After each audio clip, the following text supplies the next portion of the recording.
Blunders to Blessings with Kerim, Season 1, Episode 5. Reda Haddadeh, From Struggles to Success in Business. Hello everyone, and welcome to this episode of Blunders to Blessings with Kerim. That's me. In a world obsessed with success stories, Blunders to Blessing dares to challenge the status quo and shine a spotlight on the often overlooked journey of failure. In this podcast series, you'll hear from successful individuals who have faced adversity head-on, sharing their biggest blunders and the invaluable wisdom gained from each experience. My notable guest today is Reda Haddadeh, Director of KPMG in Saudi Arabia, known for his results-oriented, solutions-focused approach to any role or project.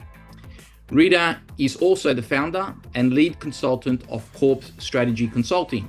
With over 10 years of experience in corporate strategy and management consulting, Reda has worked at top consulting firms like Ernst & Young, BDO International, and KPMG, managing projects across such sectors as education, energy, real estate, and healthcare. His experience spans business plans, financial models, operational strategies, making him a trusted advisor for both corporate and government clients. Reda holds a graduate certificate in management from the University of New South Wales and a diploma in public asset management from the Chartered Institute of Public Finance and Accounting in London. Congratulations, Reda. This is an amazing journey, and thank you for being here today. Thank you, Kerim, and thank you for having me. It's a pleasure meeting you again, as always. So, Reda, as you know, in most cultures and also the education system, they look at failure as a negative thing, and we grow up and it becomes a stigma. So how would you define the word failure? Well, Kerim, it's the answer for this question is quite complicated because it has different elements and variables to it. In certain cultures, or the culture that I came from, if you didn't pass your high school or your school and you enter university, that's a big failure, and it will put a lot of pressure on you and your family, around your surroundings, around your relatives, your friends, your local community, about you not being delivered. So that's a big failure. But in other regions in the world, failure is about, let's say, the financial outcomes. Like if you do not deliver a certain financial outcome, that's a failure. So it depends where you are in the world, I would say. It depends where you live, and depends on the culture that you are embedded from, or you're from. Yeah, that's a really interesting answer, Reda. And the question to follow up on that is, how do you think it's changed? Well, again, from the culture that I came from, again, if you did not pass or continue education, that's something will come after you all your life, even when you go and have a family or in pursuing your career in the future, without continuing education. But now things changed drastically, and I think technology played a big role in that.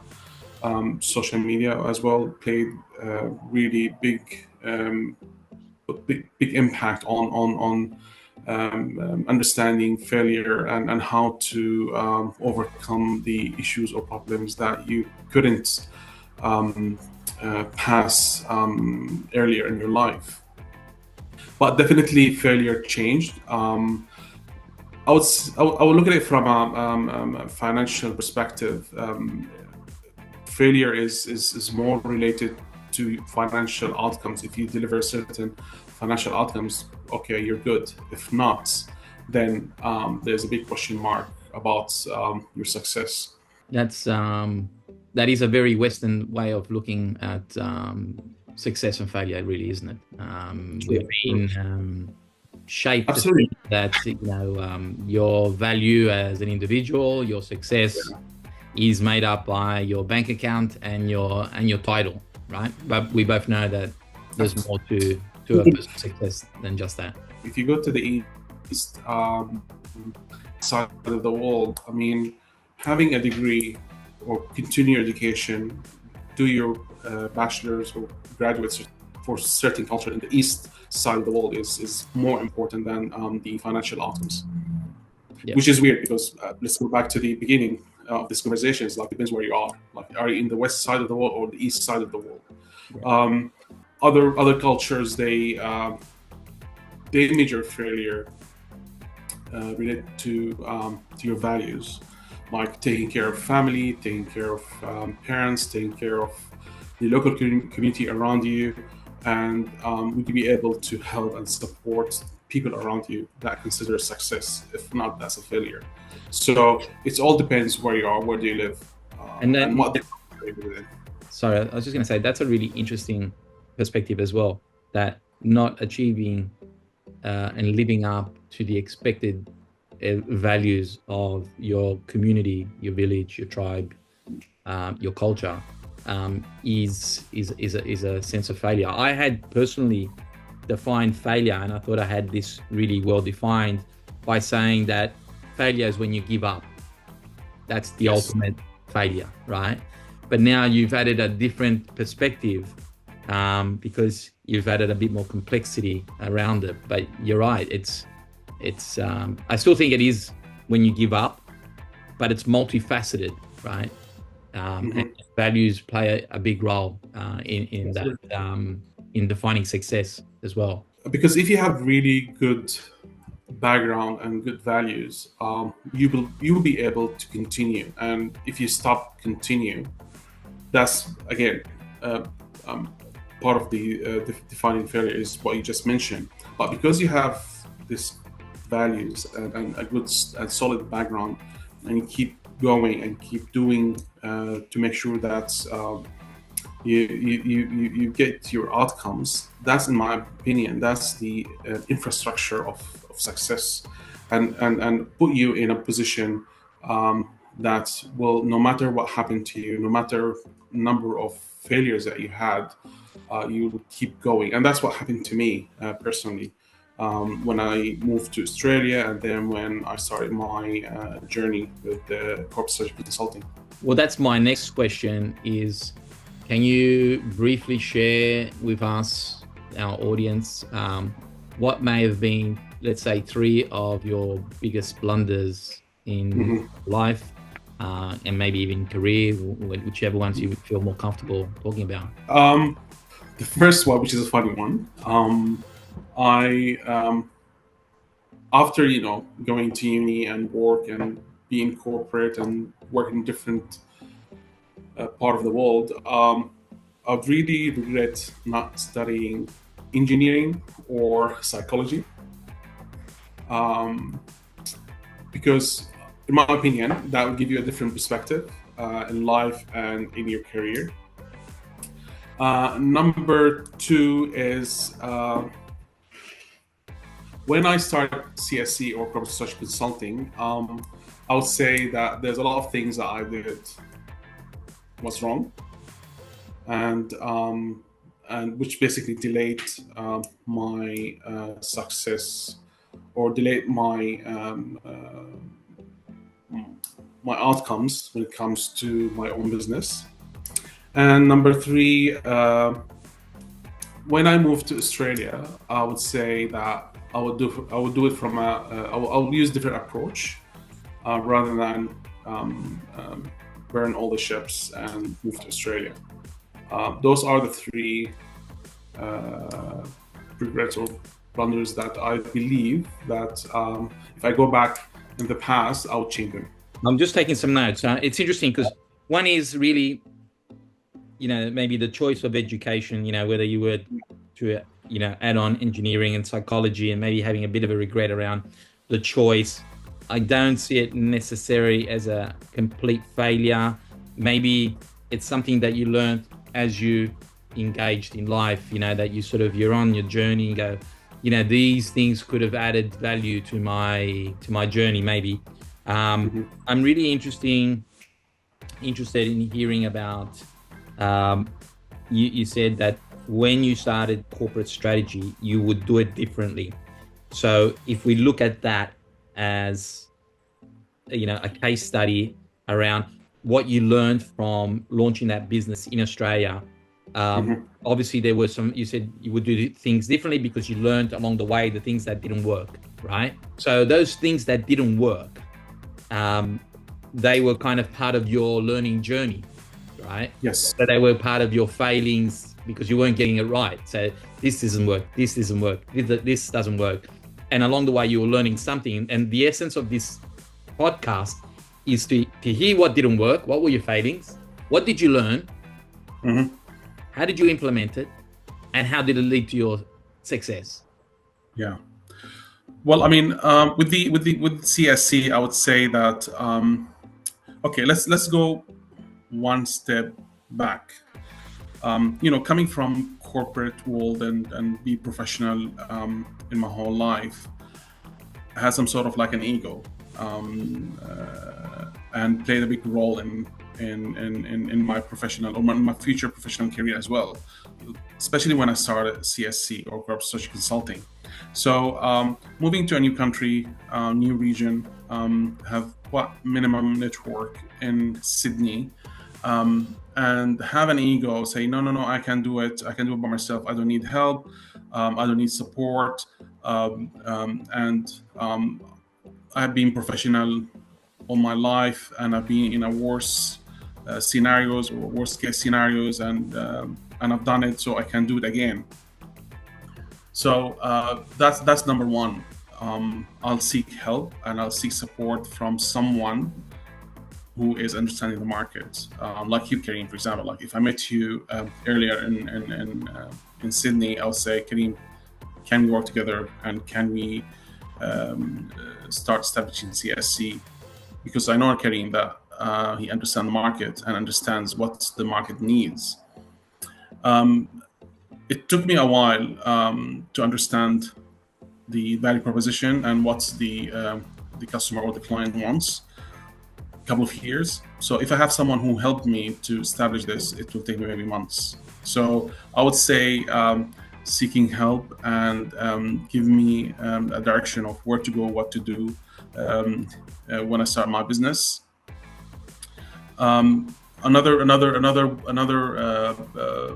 thing that I would like to do, basically revisiting my value proposition from time to time, and also I would say an ego here has a big role played in that. Say no, it works using the same structure as a big four professional, as say no, the same structure will work in an SME or small and medium businesses type of work, which is not completely right. The offering has to change, the service has to change, a value proposition has to change. And I was in a, I would say, in a denial, I would say, about it, till then realize it's not working. So that period of time that would cost me less money and less time, so I can go back to the right direction. So those are the main two regrets that I would definitely do, and I really advise any entrepreneur or anyone who wants to start their own business, please seek help from an advisor or someone who's already in the market, who has the experience, and give you directions and give you the right approach to do your business and build your business and establish your business. That's really interesting, and I've got to say, because before you left Australia, you had contracts from the private sector, you had contracts from the government sector. So obviously, this lesson around seeking advice from others and revisiting your value proposition were two gems as part of this journey that you were on, that then laid the foundation for you to then succeed and having private and public, I guess, work and contracts. Thank you for sharing that. There are times when one has to pivot or change course due to failures in that journey, right? When did you realize it wasn't going to work Mm. Was there any particular moment in time when you go, you spoke about, because you came from corporate and you knew from your education, from your experience, you're in the top 4 consulting firms in the world, you thought, I kind of know it. I kind of know this is, I can do this with my eyes closed, right? Because now I was dealing with big end of town, little end of town is going to be like really easy. And so, yes, ego, but also your environment shaped you to have a belief system. When did that belief system kind of, disappear or collapse? And, what was the moment that happened? Well, to answer this question, it has multiple layers. The first layer, we'll take it from a macro level.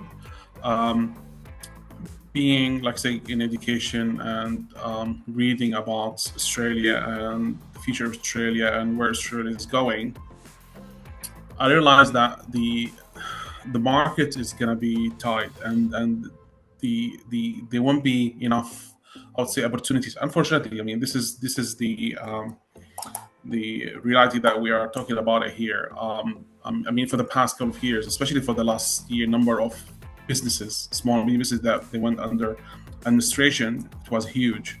So I realized that it's gonna be a tough game, and it's gonna be quite difficult to maintain the same approach or the main direction. That's number one. Number two, because I worked on myself and went through lots of failures journeys in the past 10 or 11 years, I felt that I had a lot of knowledge and understanding of business and the issues that businesses has operationally or operational level or strategy level or from financial point of view or any or from technology point of view. So for the past 10 years, I've been learning that, I've been studying that. And I said to myself, okay, let's try and find if there's another business or people that are really interested in what I developed. And then I realized that, okay, there are certain markets in certain regions that are booming and they need what I have in terms of developing certain skill set or expertise. So I start my journey looking for another opportunity overseas, and as you know, I landed a job in KPMG in the Middle East, and since I joined them, it was really interesting and very good experience so far. So seeing the future here in Australia, plus gaining the experience that I was developing in the past 10, 11 years, that put a lot of motive to me to look for other opportunities outside Australia. I hope that's a question. If I can extract some of the key points out of this conversation, it sounds like your time in Australia, what you learned was almost like another university degree. True. And it's actually adding value to also what you're doing over at KPMG and in Saudi Arabia, because you have a different appreciation maybe. And if I can mention that the model that you're discussing is the scale-up model, right? Would I be right? Correct. Yes. Yeah. Which we've spoken about in the past, which was very successful product or service that you developed for SMEs here in Australia.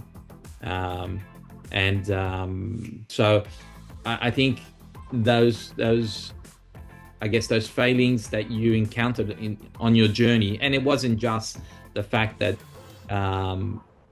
the business is difficult, but your network, you didn't have your network, and you're feeling your way around what was effectively a very competitive market, and often saturated, not always by quality competitors, but definitely saturated. So would you say without these lessons, without these gems, do you think you would have been as successful as you are now in your current role? No. Clear answer, no.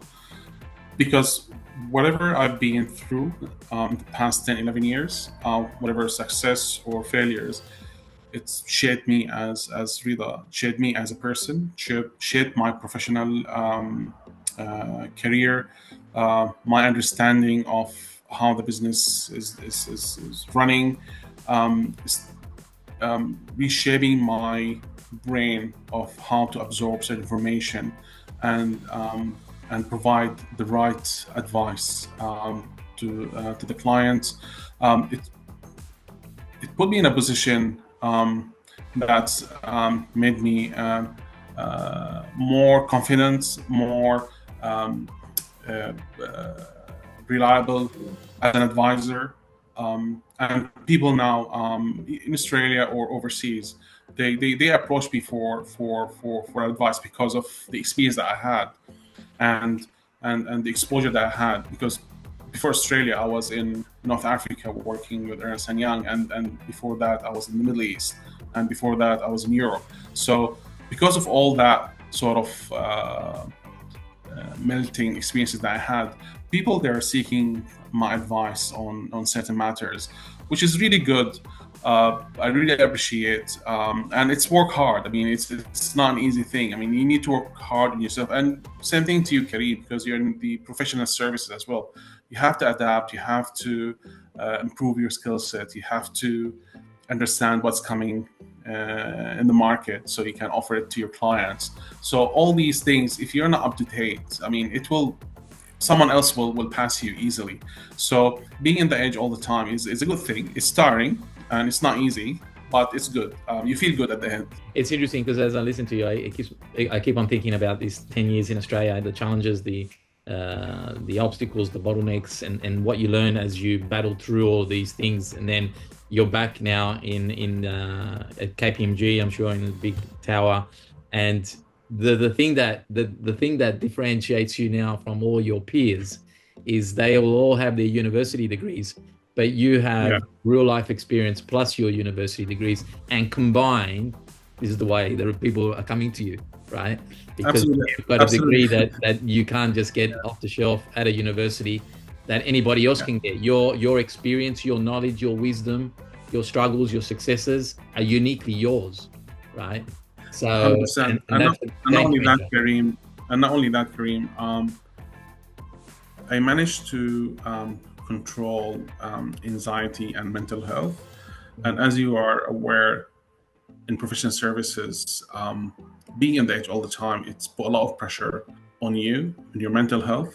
So I see my peers, all of them, they're panicking, they're under the hammer all the time, and but for me, it's fine, it's doable. There's a solution for everything.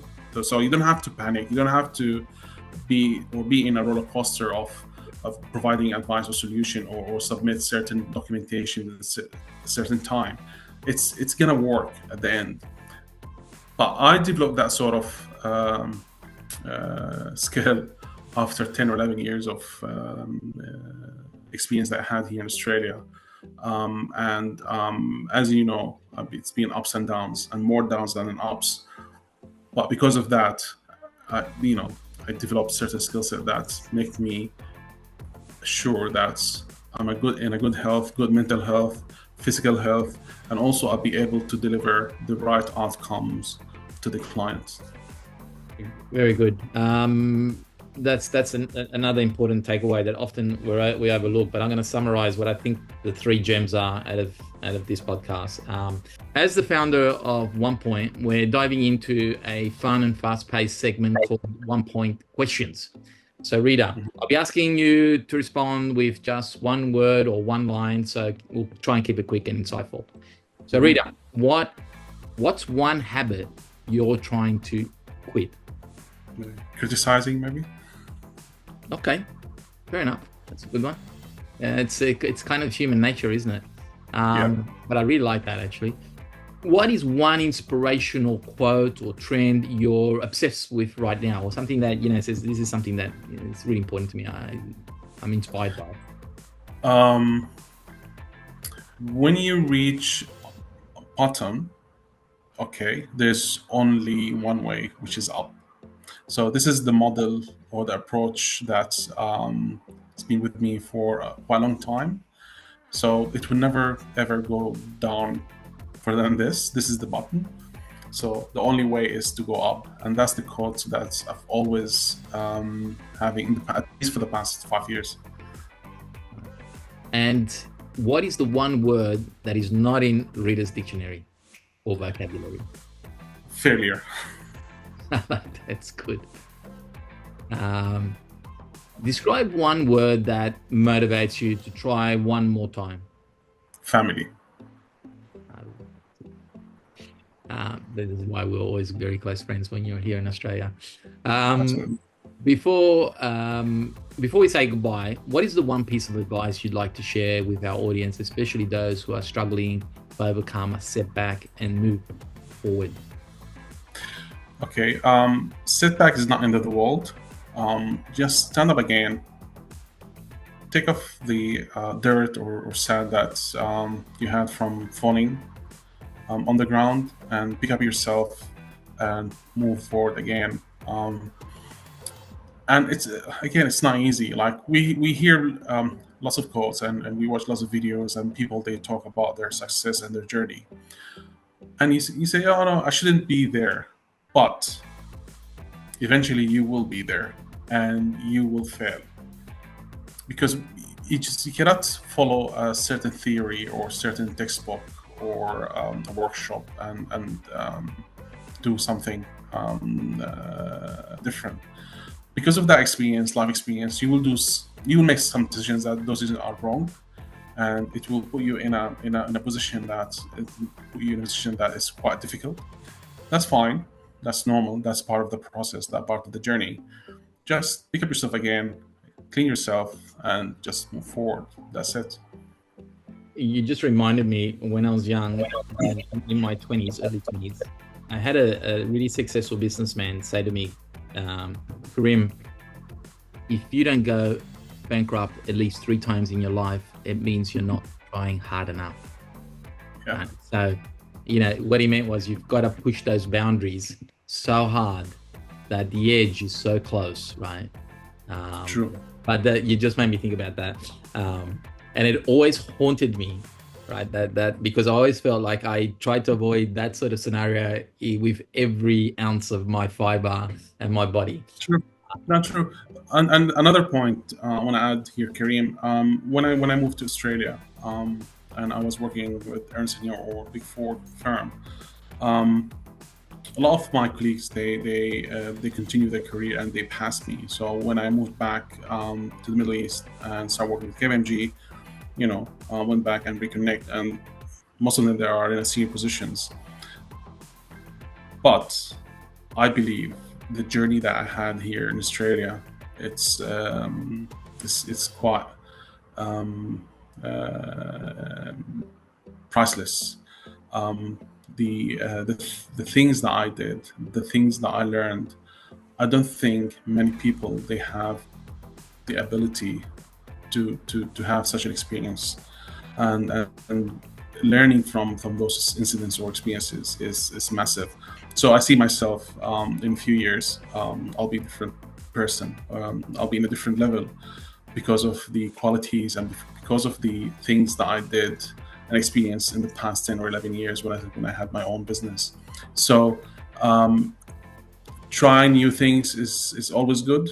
Be out of your comfort zone is always good, because it will boost your confidence, it will boost your skill set, it will boost your qualities as well. So try to do something different, Kerim. And I always say this to my staff. Getting out of your comfort zone is always a blessing. It's not something bad. You'll fail, that's sure, no problem. But the amount of know-how and experience that you will gain from such experience is priceless. I always give that to my colleagues, especially to staff members or consultants who I mentor in KPMG. I always push them to do something different, something out of their comfort zone, so they feel more confident, so they feel more competent about their skill set and their work. Well, It's always good. You've probably heard me say this before, but you only fail when you're doing things you've never done before, right? Yeah. And you only learn when you take on these adventures of doing things you've never done before, and that's where the wisdom is. So Reda, I mean, this conversation was extremely amazing, and I appreciate you taking the time today to join me on Blunders to Blessings. And thank you for having me, Kerim. You're welcome. Before we wrap this up, I just want to mention some key takeaways, I think, for our audience from this podcast. And that is, number one is the lesson from your failings, I guess, was number one, seek advice, seek help, right? Another one is, if you're running a business, you've got to be constantly evolving, right?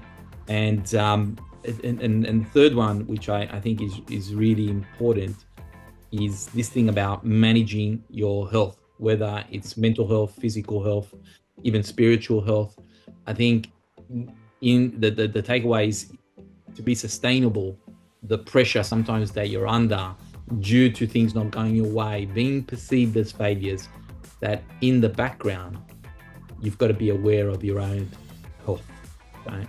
Absolutely. So to me, these are really important takeaways and the gems of your journey, particularly that period that you had taken on this adventure in Australia, and the things that you learned from the struggles that you encountered. Absolutely. I always, say to myself, sometimes I just pat myself, says, you did a great job. Like, being in a new country, you don't have a network, you don't have a safety net. What you have is your education and your experience, and even the language. Okay, my English language is amazing, it's great. There's no issue with my English, but it's not my first language. So being here as an immigrant or as a stranger, and did what I did I believe it's a great journey. And sometimes I say to myself, how did I do it? It's sometimes like I'm crazy. Sometimes, there's a fine line between being crazy and being a genius. So maybe, hope so. So again, thank you all for listening to Blunders to Blessings with Kerim and Reda. Please subscribe, share, and please leave a review. Thank you. Thank you.